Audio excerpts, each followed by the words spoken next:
Welcome to another edition of Neighborhood Update with State Representative John Perzel. I'm Tracy Toth, and joining us today is Reese Hardy of the Mayfair Community Development Corporation. Reese, thanks so much for joining us. Thanks for having me. Glad to be here. Start us off by telling us a little bit of history about Mayfair CDC. Okay. In 2000, John approached me. I was the past president of the Mayfair Civic Association, so we had done some things together in the community. And he had noticed some quality of life issues and some housing issues starting to pop up in the neighborhood. So he asked me if I would maybe try to start a community development corporation with his sponsorship and try and change some of the direction of things that were going in the neighborhood. So with the help of John and Councilwoman Krajewski, who was our councilmanic representative, we converted 23 homes inside the city of Philadelphia, inside Mayfair, that we could consider them distressed homes. There was issues with the properties, and we were able to turn those into rehabbed homes, and we sold half of those to single moms who needed a hand up, and we were able to turn around a lot of blocks and a lot of parts of the neighborhood. And then from there we did some studies, and out of those studies we found that we had the largest senior population in the city at 21%. So we knew we had to do something with our seniors. We realized that we did not have a community center in the Mayfair boundaries, so we knew we had to do something with that. And we also realized that there was no culture or arts programs really inside the Mayfair community. So we wanted to go ahead and move on with something with that, and that's how we got started with other programs. That sounds great. It sounds like you two really had a history several years back. Well, Reese was the head of the Mayfair Civic Association. And the vision really was, how do you make Mayfair and keep Mayfair as a viable area within the city of Philadelphia? We've watched so many of the areas deteriorate over the years, and we just didn't want that to happen to our community. So the first thing Reese was doing was to try to rehab the homes. Some of the lower homes that were selling for $40,000, $45,000, we just wanted them fixed up to sell for the normal market value, which was approximately $80,000 to $90,000 back then. And as Reese said, they did 20 some of those. Then we thought about, well, what's the entrance of Mayfair? I mean, when you come up Harbison Avenue or Frankfurt Avenue, it really is where the Devon Theater is. And when that was the first thing you saw of the community, it was really beat up. So the goal was to turn it into something, as Reese said, we did the studies. The studies were done about turning it, at least having a theater there. And it was a really good idea. That's going to open up in the early spring, and I think it's really turned into something very, very nice. There are 6 stores associated with that. It's going to be a brew pub, I think. We're going to have a brew pub component, yep. And we're going to have some other stores that are. We're hoping to have like a dance studio in one of the stores, and we'll be using one of them as our offices. But it'll be a 500-seat theater, which will be a north of Center City. It'll be the only type of venue inside the city of Philadelphia. Probably between there and New York, it's the only one. I mean, you have the brew pub, you'll have the Chicken and Pete's, which is located there, and the Tony's Pizza. So you have like a really nice area for when the people let out, if they want to have the brew pub or go over to Chicken and Pete's or go over to Tony's. You know, it's good and viable for the businesses that are there. So our entranceway to the Mayfair area will be a really, really nice entranceway as you come up. And I think that's really nice. We took the Manor Bar several years back. It was a decaying, decrepit old building which was falling apart. And Reese and the CDC were able to rehab that. It's turned into it's like a medical center now. Very, very nice. Now with the values of the homes having gone back up, it's harder to find a dilapidated buildings. We don't want to find any dilapidated buildings.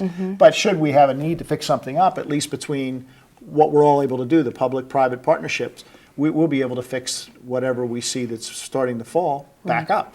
I believe you took down how many, 10 billboards off that building? 10 billboards, that's correct. So, I mean, that cleaned that up to make it look like a much nicer building for the community, not an eyesore anymore. So they're good things for our community. They're what you want to see as public-private partnerships working together. Right, right. And I would imagine it provides some sort of domino effect in the positive way. Absolutely, right? yes. Since 2000, the price of the homes are up almost double. Double. So I mean, and I understand it was part of a national trend where the real estate was going up, but we had problems for the longest time, and I got to give Reese and the CDC a lot of credit for what they did to be able to enhance the value of the homes in our community. Well, and you both mentioned the senior population in the Mayfair community, yes, and how important those services and programs are to that population. Can you expand on that for us, Reese? Sure. Well, the component from the study that we realized with the 21%, like I said, of the senior population, the best thing we could think of doing there was to come up with a community center and develop a community center inside the neighborhood. So we've prided ourselves in being very willing to be flexible and do whatever we thought is necessary for the neighborhood, and also to be able to work with everybody within the city and within the state. So this was a piece of property that was owned by the school district, was managed by the recreation department. So we were able to work through those two organizations with the help of John and his staff. And in January, we'll be celebrating our second anniversary for the Mayfair Community Center, which is a 26,000-foot community center.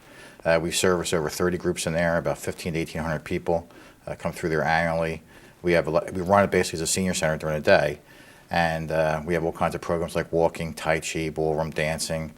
We have local businesses who sponsor breakfast for the seniors, so they come in and eat, they watch a movie.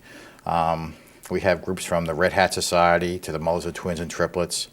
We sponsor 2 softball leagues, one for men over 60 and men over 70 who play softball every year out of the CDC.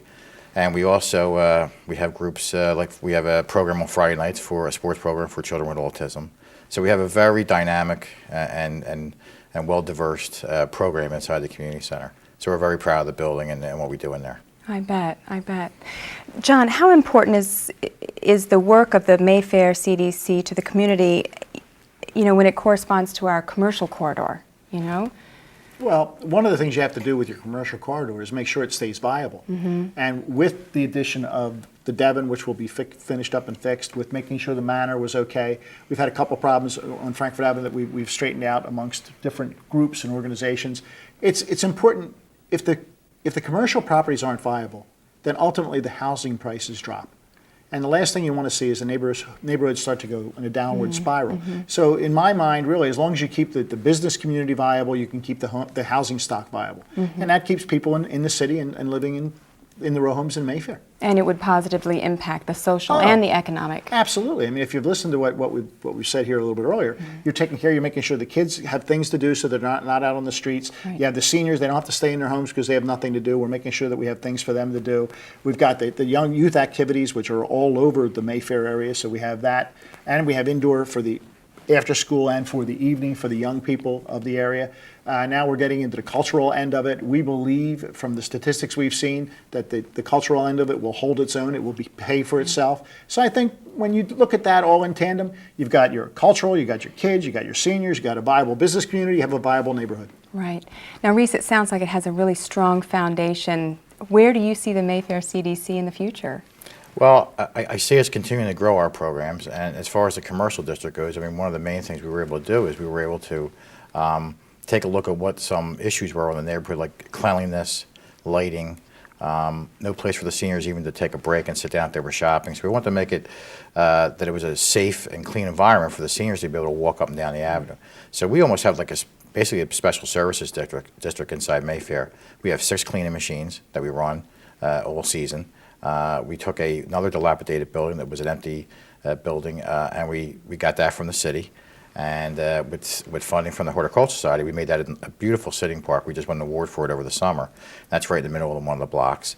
But so I see us as continuing to do things like that for the neighborhood, that they want to come out and shop on the avenue. They want to come to the community center. And the Devon is just going to have a huge cascading effect in the neighborhood. It's going to be a domino effect right down the avenue. I see coffee shops popping up and things like that, so that there's a lot of outdoor cafes. And I think the businesses that are existing are going to benefit greatly from. There's going to be 500 people leaving that theater several nights a week, and they're going to want something to eat and they're going to want something to drink. Well, Reese, thank you so much for your time today. We appreciate you being here. Thanks for having me. I'm Tracy Toth. Thanks again for joining us for this edition of Neighborhood Update with State Representative John Perzel.